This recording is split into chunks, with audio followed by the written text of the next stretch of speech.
Okay, I'm going to put a puff of air in from this side. Here we go.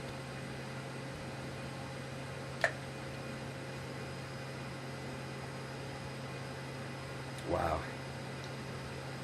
Cool. Wow, I just love those oscillations. Here we go.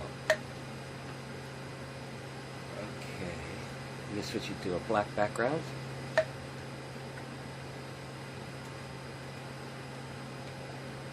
Yeah, so that's about 800 mils. So this should put it around 1100 milliliters. Let's see what happens here.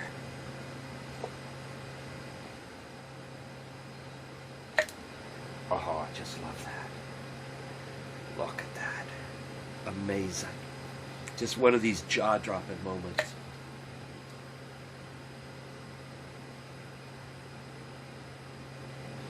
Okay, here we go to do it again, looking into the camera. Big puff. Here we go. Oh, right at the lens. I saved the lens.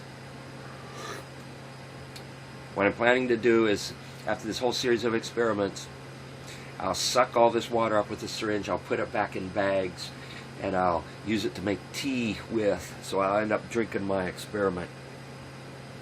You gotta conserve your resources when you're in a frontier. You don't get to see this as common, intuitive observables on Earth.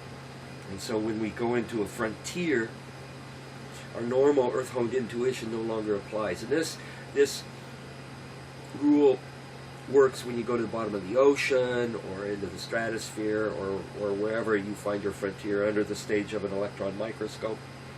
Your normal everyday life intuition no longer applies.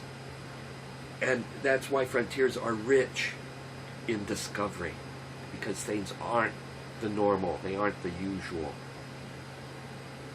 Joe, come take a peek at this. Holy crap. Get my towel ready to catch the satellite drop. Here we go. Isn't that wild? That's great. It's a superposition of surface waves that go around the outside of the sphere and body-centered waves, inertial waves that go through the middle. I'm going to give it another puff just because I'm in space and I can. And instead of putting a puff of air on it, I'm going to put a puff of water. This is going to have a lot more momentum in it than the air.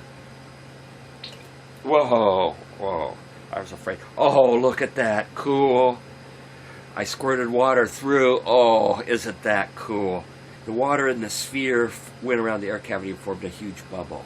Wow. Oh, that is so cool.